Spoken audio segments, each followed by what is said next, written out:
Hello, it's the Inbox Collector here with another Toybiz video review. Generation X, Series 1 and 2, kicking things off with this super cool skin. A really cool character, and his gimmick is he has extending hands and he comes with an accessory which is this headset and headpiece. You can see those fingers there extend in and out. That's kind of like his gimmick. No articulation in his arms or legs. He's got those huge feet.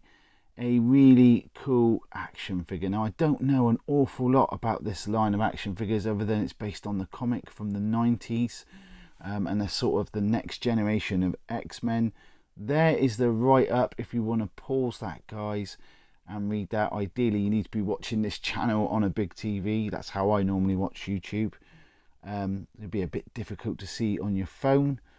Next, we've got Penance, and she comes with these really cool shackles. Now, I've noticed on all of these figures the articulation isn't great, as in there's no elbow joints that bend or knee joints that bend on most of the figures, but she's pretty cool, and her gimmick is like a slashing effect. That's Penance in that cool purple and pink. I do love the fact that Toybiz gave us so many different characters. Really cool artwork on the back there, and again a write-up if you guys want to pause and read through that, and we can see that slashing motion as her gimmick, and those shackles go on both her hands and her feet, so she must be a pretty dangerous mutant if you have to shackle her in such a way.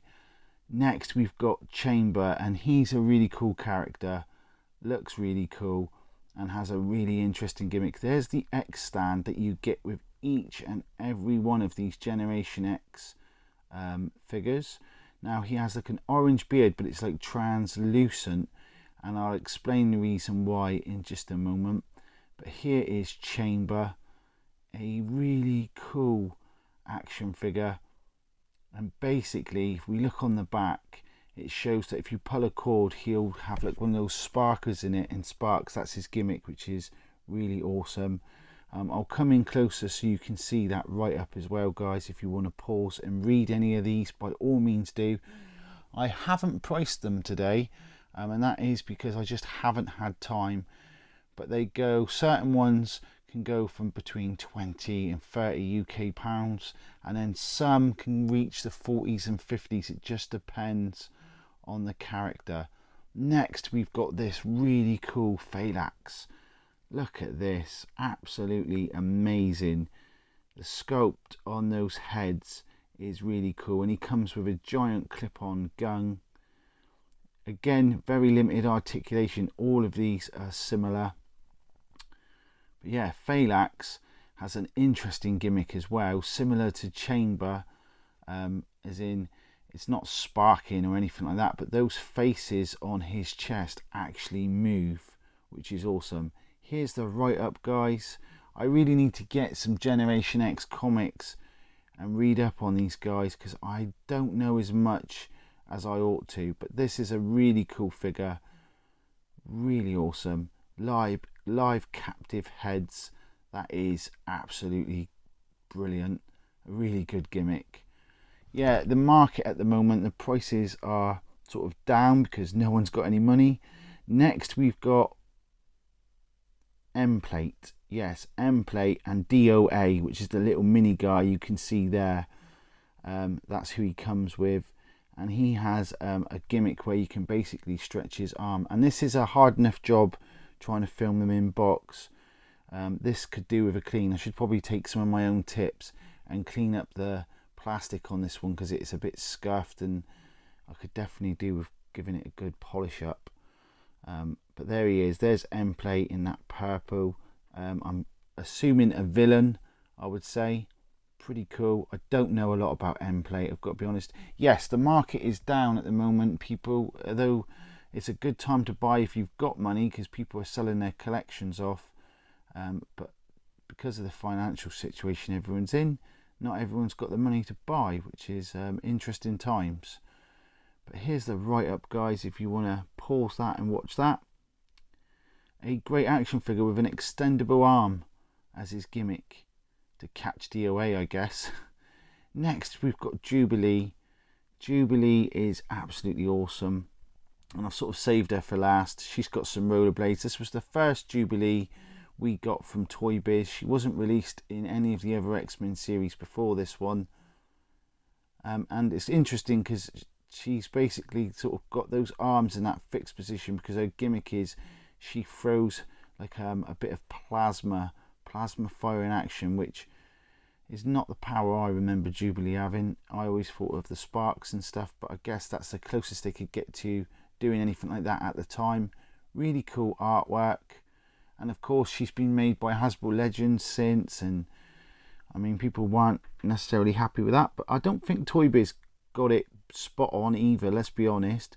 But still a really cool retro Jubilee action figure, and the only way we could get it back in the 90s was if we purchased this action figure here.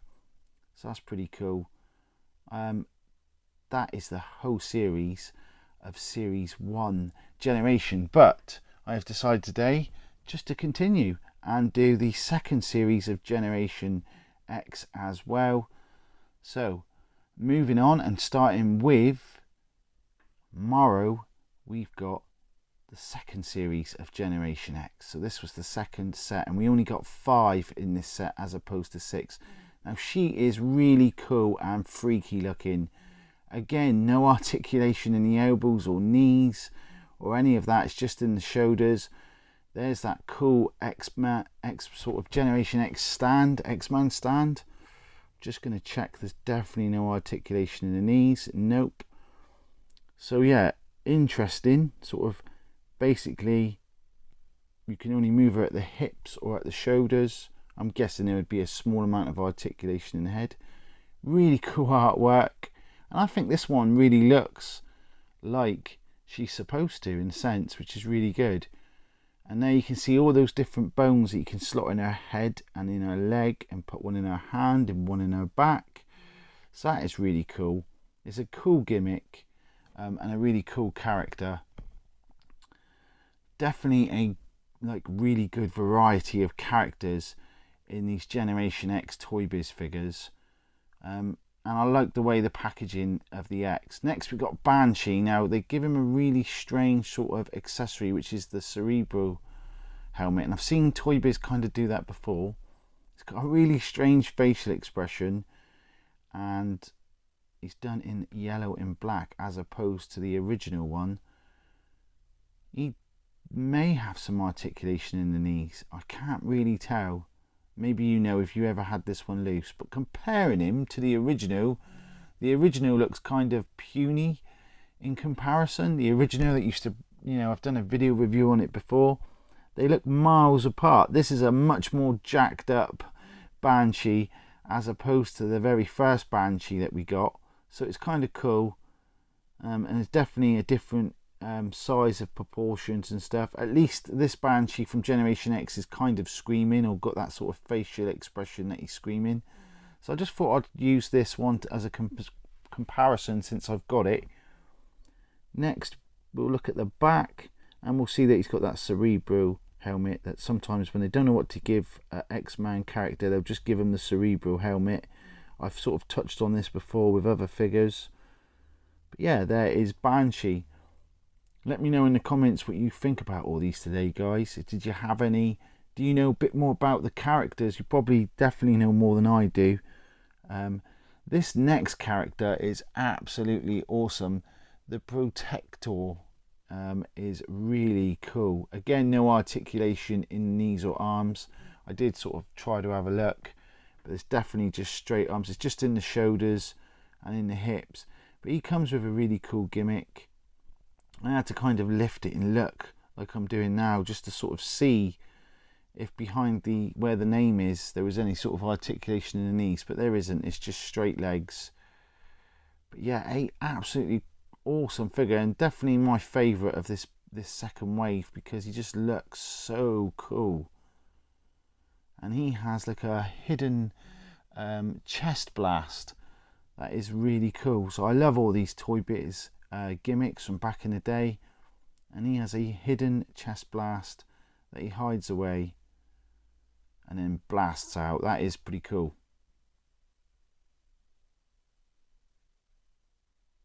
Next we've got Emma Frost, the White Queen, and I don't think the facial expression does her justice. She looks like kind of old and strange, and they've used this for a rogue figure before. I know they reused the actual figure and just recoloured it, which is a Toybiz thing.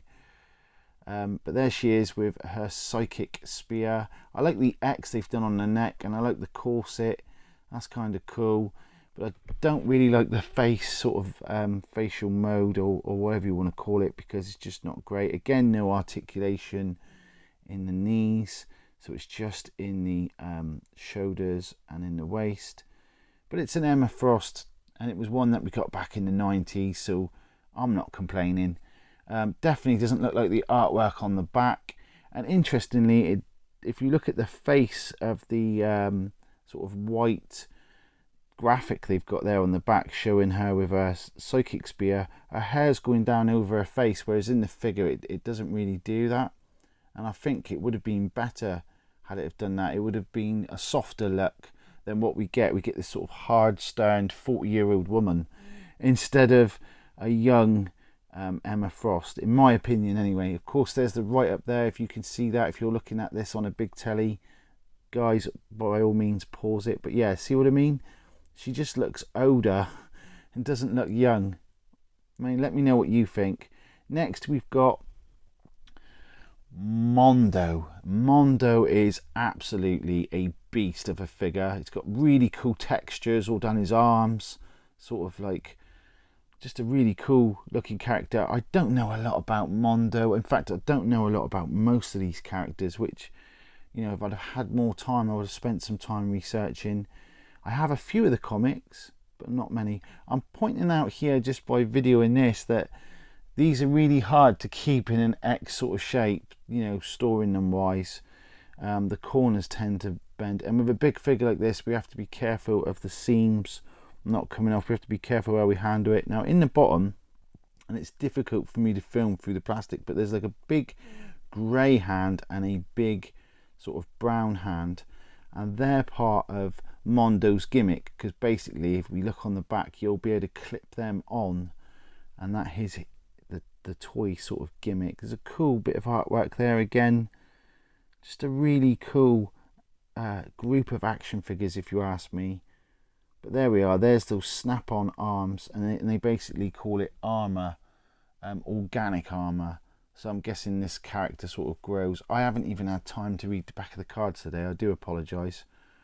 But it's a Sunday, I've got a bit of time, and I thought let's make a video. So let's look at them all again, starting with Series 2, because I can't fit them all on the table. If you've enjoyed this video today, guys, please hit that like, please hit that subscribe, and please turn on notifications. Let me know in the comments, did you have any of these? Do you like these? What do you think of them? They are completely different to many of the characters we saw. They are only 5-inch, I believe, but they just seem a bit bigger, and the modes are made bigger, and just a really cool group of action figures. I hope you'll agree. Some retro 90s goodness right here. 2 series of Generation X. That's all I've got time for today, guys. I hope you've enjoyed this video. Until next time, good luck searching for that toy gold.